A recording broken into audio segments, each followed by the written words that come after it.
How do we inject Mounjaro or tirzepatide? Now, this video is going to be focused on the single dose vials of Mounjaro or tirzepatide that are up here and available in Canada. If you happen to have access to the fancy Mounjaro single dose pens, this video might not necessarily apply to you, so be sure to go check out my previous video where I talked about how to inject Ozempic.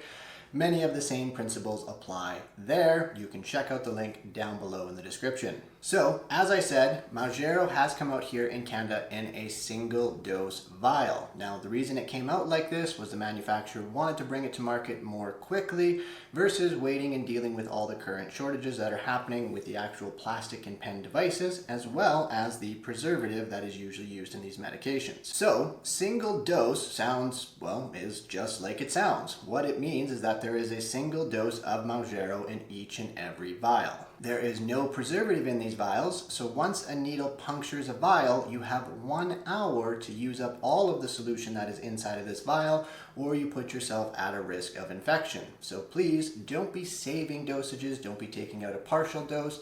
Make sure you use up all of the solution in a vial for a given dose. Each vial is going to have 0.5 mils of solution within it.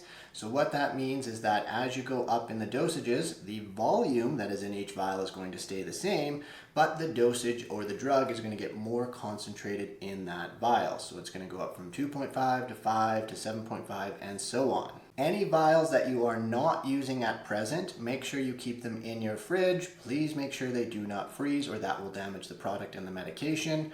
You can technically keep one of these vials out at room temperature for a period of 21 days, but if you're not using it, please just keep it in the fridge. That will make sure that it's good until the date on the vial itself, as long as it's unopened and unpunctured. All right, that is enough about the quick details there. What we're now going to do is gather all of our supplies in order to inject and take a dose from the single dose Mounjaro vials.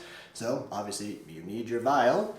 You're going to need your needle and syringe. You're going to need an alcohol pad as well. It's good to have some gauze or paper towel for any kind of other wiping and that sort of thing. So step number 1 is we need to wash our hands. Now pretend I'm washing my hands. I've already done it before this video, but we are not filthy animals here, so make sure you go do that. Next up, you're going to actually inspect and check out your single dose vial. Make sure that there is no problems with the solution that's inside of it. And for cinematic purposes, I have tried to make the solution in this vial blue, so hopefully you can see it a little bit better.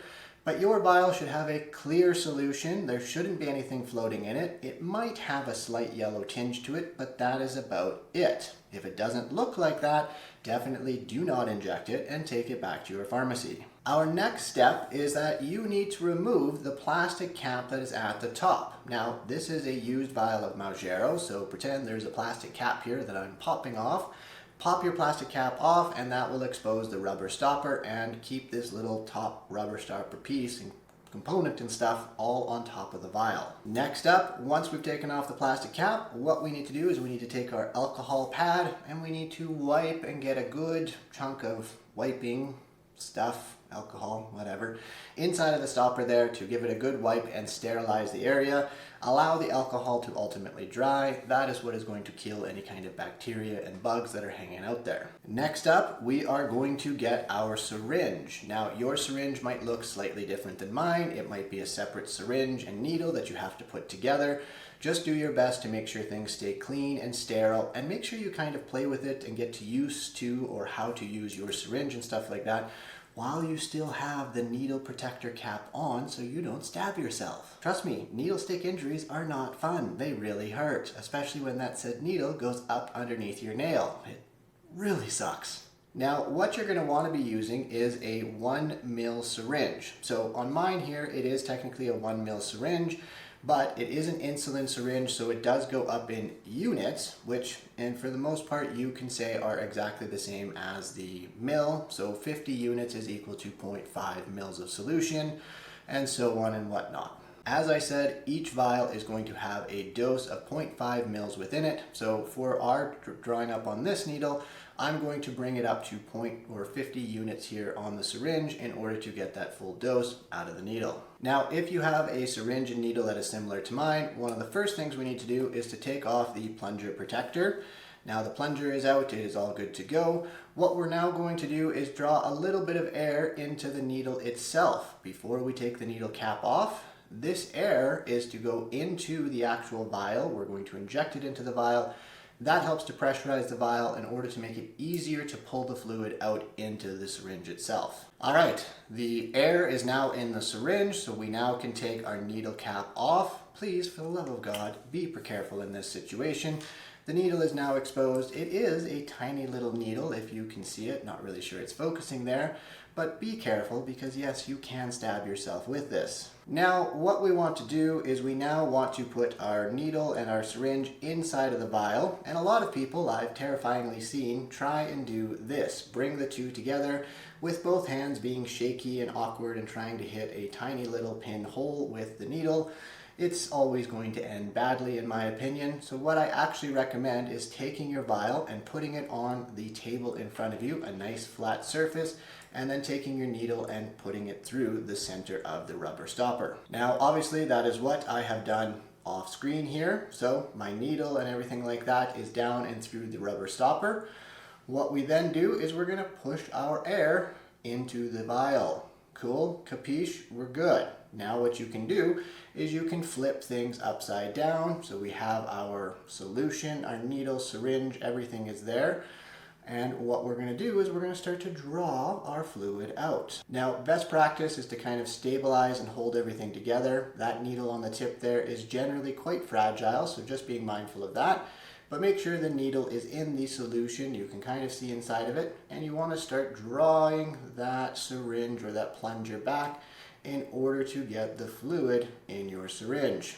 Keep pulling until you get past that 0.5 mils or 50 unit mark, and then kind of adjust it so that you can make sure you get it perfectly lined up with about 50 units or 0.5 mils. That is your full dose. There might be some leftover solution in your vial. That is totally okay. One of our big things we want to look at is we want to try and get rid of all of the bubbles out of the syringe because we don't want to inject a whole pile of air. A tiny bit of air is fine, but not a whole bunch of it because that, well, could be bad news bears. So 50 units. You're probably going to have to play with it a little bit. It's probably going to take you just a little bit the first couple of times, but once you get that 50 units or that 0.5 mils, you should hopefully be good to go. Now, at this point, we can then remove the syringe from the vial. Sweet, there is our dose. So we are all good to go. We can now get prepared to actually give the dose itself. If you have been using Ozempic or another injectable medication up to this point, it is a very similar procedure. And of course, if you're getting something out of this video or any of my videos, please feel free to share it and pass it along to anybody that you think may get some benefit from it. As well, check me out on my other channels at The Official Dr. Dan, and check out all my links to Amazon store and that sort of thing down below, where I make a variety of recommendations about things that can help you along your weight management journey. All right, now it is time to inject. I am now going to bring up my lovely little picture here that shows the various injection sites. We're primarily going to be focused on the abdomen, focusing about 2 inches away from our belly button, but as you can see, you could also use the top of your thighs or the back of your arms if you got a friend that can help you out. Now, some quick points here. If you have any areas that have like scabs or some bad skin integrity, things are just not looking good, probably not best to stick a needle through there. That could just lead to further complications and issues. The other thing you want to make sure that you're doing is that since you're going to be injecting this drug every single week, you want to rotate your sites. So if you do one side of your abdomen 1 week, then switch the next time to the other side of your abdomen. Next up, we are then going to take our needle and our dose and everything, and we are going to inject it into our skin. Now please just bring it in so that the barrel or the syringe itself is just kind of up and close to your skin. It's flush with the skin. You're not harpooning it in and driving it in as deep as you can. You just want to bring it flush to the skin, bring it up to there, and stabilize everything, and then give your dose. Push the plunger all the way down until it finally reaches the bottom of the syringe, and then you want to hold everything there for a period of 6 seconds. What this time does is it allows the medication to disperse into the tissue and actually get absorbed properly. After that 6 seconds, everything is done, the dose is given, you are all good to go, and you can remove that syringe, and now you can throw it into your sharps container in order to dispose of it. Please do not try and take your needle protector cap and fit it all back together, because again, you are probably just going to stab yourself. So that is it, and that is all. If there's any liquid or anything coming out, that is perfectly normal. If there's a little bit of blood, that's totally okay too. I then would recommend using your paper towel or gauze to kind of wipe and clean the area. There shouldn't really be much going on there by any means. Try not to use the alcohol pad, as some people might recommend, as that can cause a bit of stinging and be a little bit painful. Hopefully that seems simple enough. There isn't really too much to it overall. It's really just about being careful and trying to keep your environment as clean as possible. For my final tips, again, keep any vials you're not using of Mounjaro, keep them in the fridge. Keep your needles in a cool and dry place. Keep everything out of a really moist or any extreme temperature changes or anything like that. Moisture and storing things in the bathroom or any medications is often very much bad news bears. Hopefully this would go without saying, but please do not reuse your needles at all. Go to your pharmacy and get more needles if you need them. As well, don't share your needles, don't do your dose and then pass it over to your buddy to do their dose. That's just not a good idea in any form or fashion. Again, do not save up your vials, do not save up your liquid. Please use all of the liquid that you have in a vial at one time. Like I said, once that vial has been punctured by a needle, it needs to be used up within 1 hour, as it has been contaminated at that point, and there is no preservatives to protect you against things like bacteria and other stuff growing inside of it.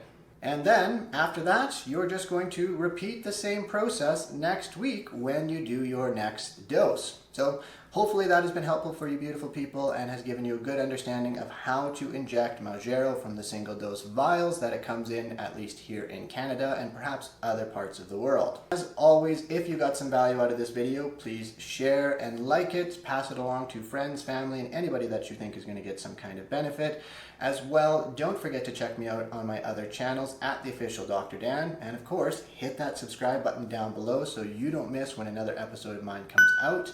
As well, check out all my other links down below, and check out my website healthevolve.co. As well, if you are in the Alberta area, be sure to come by my pharmacy, Apothecare Pharmacy down in Calgary, Alberta, where we are operating and running a pharmacist-led obesity clinic. So that is it, and that is all. Until next week, my friends, always remember that small tweaks lead to massive peaks.